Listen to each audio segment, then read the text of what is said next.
अस्सलाम वालेकुम वरहमतुल्लाहि वबरकातुहू। मैं ज़ियाउल्लाह अपने यूट्यूब चैनल आसान इलाज के साथ आपकी खिदमत में। मोहतरम नाज़रीन, वियाग्रा का नाम सुनते ही जहन में एक ही चीज़ आती है कि ये ऐसी गोली है जो इंसान की सेक्स पावर को बहुत ज़्यादा अप कर देती है। असल में ये जब सबसे पहले बनाई गई तो ये अमराज दिल के लिए बनाई गई थी, लेकिन जब इसके मज़ीद फ़वाइद सामने आए तो उसमें सबसे बड़ा फ़ायदा जो था वो मकबी बा होना था। आज भी ये उसी तरह मशहूर व मारूफ है जिस तरह पहले दिन से थी, लेकिन इसके साइड इफ़ेक्ट्स बहुत ज़्यादा है। ये हार्ट अटैक का भी सबब बनती है, ये जिगर को भी तबाह बर्बाद करके रख देती है। इसी तरह गुर्दों पे भी इसके असरात बहुत बुरे हैं।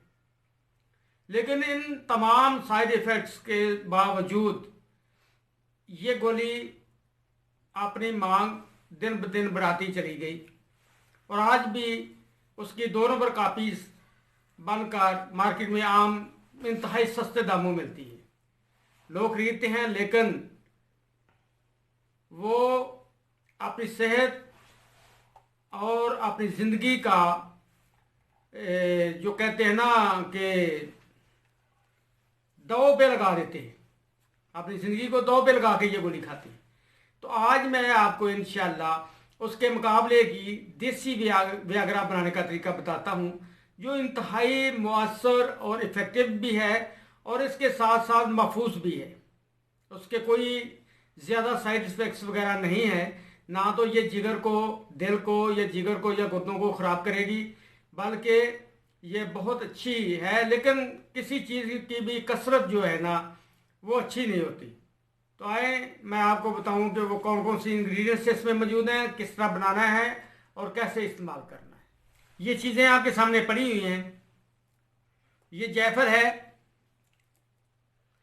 इसको आपने तोड़कर इसका मगज़ निकालना है। अगर मगज़ को कीड़ा या ख़राबी हो तो वो नहीं लेना, बल्कि जो बेहतरीन हालत में हो वो आपने लेना है।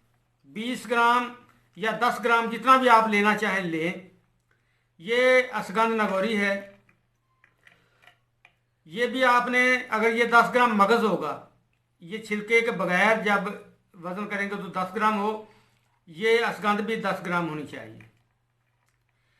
ये अजवाइन खरासानी है, ये भी आपने 10 ग्राम ले लेनी है। ये ताल मखाना है, ये भी 10 ग्राम आपने ले लेना है।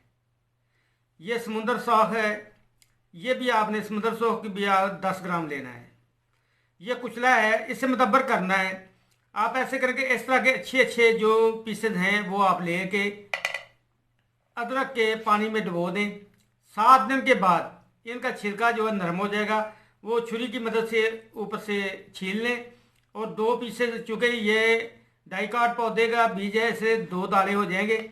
इसको काटेंगे दरमियान में से तो पित्ते की शक्ल का एक छोटा सा हिस्सा होता है, उससे निकाल दें। पान की शक्ल का पित्ता जिसे कहते हैं, वो जहरीला होता है, उसे निकाल दो। उसी अदरक के पानी अगर थोड़ा बड़ा हो तो उसमें धोकर अच्छी तरह छोटे छोटे पीसेस में कैंची की मदद से या छुरी की मदद से काट लें।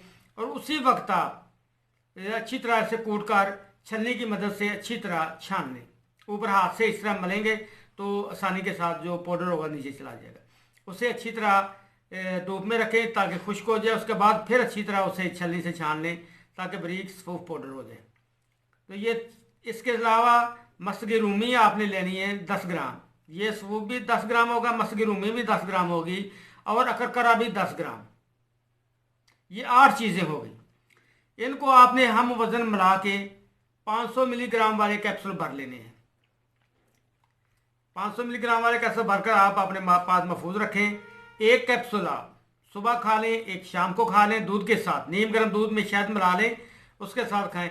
ये अगर आप 15-20 दिन या महीना खा लें तो ये मुस्तकिल असरात की हामिल होगी। वक्ती फ़ायदे के लिए आप 2-3 घंटे पहले एक कैप्सूल खा लें दूध के साथ, लेकिन उस खाना जो है ना वो असर से पहले पहले खा लें आप। इंशाअल्लाह इंतहाई मुमसिक भी होगी, मुहर्रक भी होगी, बहुत ज़्यादा बेहतरीन रिज़ल्ट इसका आपको मिलेगा। ज़रूर बनाएं इंशाअल्लाह। कभी भी आपको ये मायूस नहीं करेगी। अगरचे आप सब जानते हैं कि शिफा मन जानिब अल्लाह है, जब अल्लाह का हुक्म होता है तो इसमें असरात होते हैं, वगरना ये किसी काम की कोई चीज़ नहीं होती। इसलिए इंशाअल्लाह अल्लाह इसमें शफाई असरात भरेगा और बहुत अच्छे फ़ायदा हासिल होंगे।